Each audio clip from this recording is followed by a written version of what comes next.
নারীরা সমাজের সর্বক্ষেত্রে সাম্প্রতিক সময়েই শুধু নয়, আমরা গত 5 বছরের পরিসংখ্যানে দেখেছি 6,500 নারী গত 5 বছরে ধর্ষণের শিকার হয়েছে। কত নারী নানাভাবে স্থিরতাহীনতার শিকার হয়েছে তার ইয়ত্তা নেই।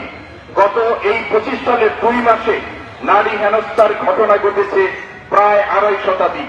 এর মধ্যে 96টি ধর্ষণের শিকার হয়েছে, ধর্ষণের ঘটনা ঘটেছে।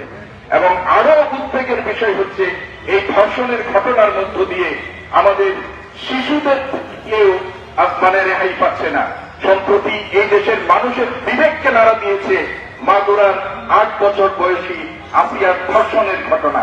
শুধু আসিয়া নয়, গাজীপুর, তারপরে ঝিনাইদহ, চট্টগ্রাম, সেইখানে অসংখ্য ধর্ষণের সাথে নারীদের যে ধর্ষণের ঘটনা ঘটছে সেটিও আমরা কোনোভাবেই মেনে নিতে পারি না।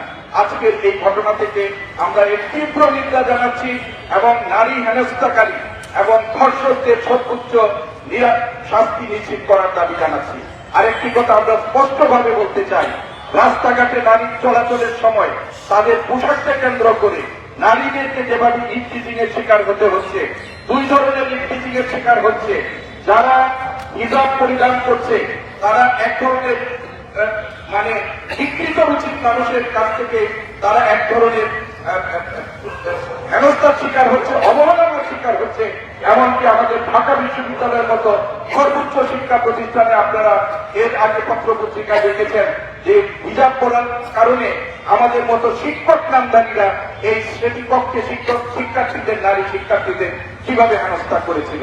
আমরা এর তীব্র নিন্দা জানাই এবং একই সাথে যে নারী হিজাব পরিধান ব্যতীত তার ব্যক্তি স্বাধীনতায় সে পোশাক পরিধান করে সেই ধরনের নারীদেরকেও কোন রকমের হেনস্থা করানোর তীব্র বিরোধী এবং এই ধরনের কার্যক্রম যারা পরিচালনা করবে তাদের আমরা শাস্তি দাবি করছি। আপনারা ঢাকা বিশ্ববিদ্যালয়ে, আমি বক্তব্য দীর্ঘায়িত না করে এটুকু বলছি, ঢাকা বিশ্ববিদ্যালয়ের সাম্প্রতিক সময়ে একজন ছাত্রীকে ঢাকা বিশ্ববিদ্যালয়ের লাইব্রেরিতে কর্মরত একজন কর্মচারী দ্বারা হেনস্থার যে ঘটনা হয়েছে, ইতিমধ্যে ঢাকা বিশ্ববিদ্যালয় প্রশাসন তারকে সাময়িক বরখাস্তকরণ সহ আইনানুগ ব্যবস্থা গ্রহণ প্রক্রিয়াধীন রয়েছে। আমরা ঢাকা বিশ্ববিদ্যালয় কর্তৃপক্ষকে এই জন্য সাধুবাদ জানাই। শুধু এই ঘটনা নয়, ঢাকা বিশ্ববিদ্যালয়ে যদি অন্য কোনো কারণে কোন নারী হেনস্থার শিকার হয়, ঢাকা বিশ্ববিদ্যালয়ের তাদের সীমার মধ্যে থেকে দ্রুত কার্যকর ব্যবস্থা গ্রহণ করবে এবং সরকারও এ ব্যাপারে শাস্তি গ্রহণের জন্য আমি জোর দাবি জানাচ্ছি। এবং শেষ কথা হচ্ছে, সরকারের জায়গা থেকে করবে।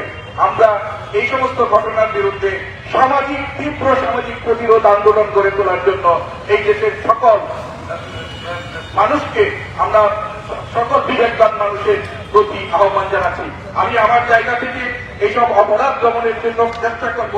আসুন আমরা প্রত্যেকেই যদি নিজ জায়গা থেকে করি, আশা করি আমাদের এই বাংলাদেশে নারীকে নারী হিসাবে না, মানুষ হিসাবে ভেবে আমাদের এই দায়িত্ব পালন করার মধ্য দিয়ে আমরা এই ধরনের অপরাধ মুক্ত করতে পারব।